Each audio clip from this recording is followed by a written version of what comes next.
Hi friends, welcome to Vaishu channel. For more updates, please subscribe, share and like Vaishu channel.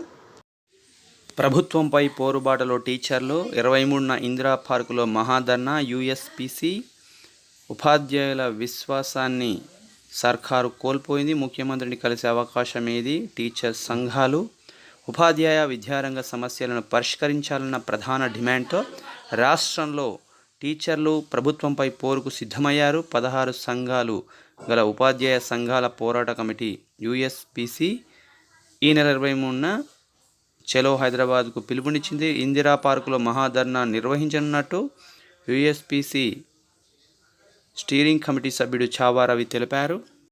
సోమవారం దోమల్గూడలోని TSUTF కార్యాలయంలో మహాధర్నా పోస్టును ఆవిష్కరించి మాట్లాడారు. కాంగ్రెస్ ప్రభుత్వం ఏర్పడి 20 నెలలు గడిచినప్పటికీ తమ సమస్యలను పరిష్కరించడంలో ప్రభుత్వం తీవ్ర జాప్యం ప్రదర్శిస్తున్నదని మండిపడ్డారు.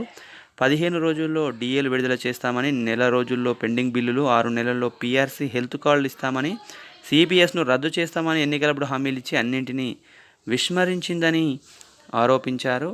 జీపీఎఫ్ సహా ఏ బిల్లులు విడుదల చేయకపోవడం శోచనీయమని ఆగ్రహం వ్యక్తం చేశారు. అనేక మంది రిటైర్డ్ ఉద్యోగులు దయనీయ పరిస్థితిలో ఆత్మహత్యలకు పాల్పడుతున్నారని ఆవేదన వ్యక్తం చేశారు. ప్రభుత్వం ఉపాధ్యాయుల విశ్వాసం కోల్పోయిందని, విద్యారంగాన్ని పూర్తిగా నాశనం చేస్తున్నారని టీఎస్యూటీఎఫ్ ప్రధాన కార్యదర్శి వెంకట్ ఆరోపించారు. కార్యకర్తలు కాంట్రాక్టుల కోసమే ఇంటిగ్రేటెడ్ స్కూళ్లు నిర్మిస్తున్నారని మండిపడ్డారు. విద్యాశాఖకు మంత్రి లేకపోవడం దురదృష్టకరమని ఉపాధ్యాయ సంఘం నేత కె రమేష్ వాపోయారు. సమస్యలు చెప్పుకుందామంటే, వినతి పత్రాలు ఇద్దామంటే ముఖ్యమంత్రిని కలిసే అవకాశం లేకుండా పోయిందని ఆవేదన వ్యక్తం చేశారు. ఈ కార్యక్రమంలో ఉపాధ్యాయ సంఘాల నేతలు ఎన్ తిరుపతి, ఎం సోమయ్య, చి Lingareddy, K Ramesh, S Srihari, Y Vijay Kumar, V Manik Reddy, A Simhachalam తదితరులు పాల్గొన్నారు. ప్రధాన డిమాండ్లు ఈ విధంగా ఉన్నాయి. రిటైర్డ్ టీచర్లు, ఉద్యోగులు పెన్షనరీ బెనిఫిట్స్ విడుదల చేయాలి. అన్ని రకాల పెండింగ్ బిల్లులను వెంటనే విడుదల చేయాలి. సిపిఎస్ను రద్దు చేసి పాత పెన్షన్ విధానాన్ని పునరుద్ధరించాలి. ఉద్యోగులందరికీ హెల్త్ కార్డులు ఇవ్వాలి. నగదు రహిత చికిత్సను అందించాలి. పీఆర్సీ నివేదికను తెప్పించుకొని జూలై 1, 2023 నుంచి ఫిట్మెంట్ వర్తింపచేయాలి. ఎయిడెడ్ స్కూళ్లను ప్రభుత్వంలో విలీనం చేయాలి. టీచర్లకు పదోన్నతులు కల్పించాలి. సిపిఎస్ యాజమాన్య వాటాను ఉద్యోగుల ప్రాన్ ఖాతాలకు బదిలీ చేయాలి. విద్యారంగంలో ఎన్జీఓల జోక్యాన్ని నివారించాలి.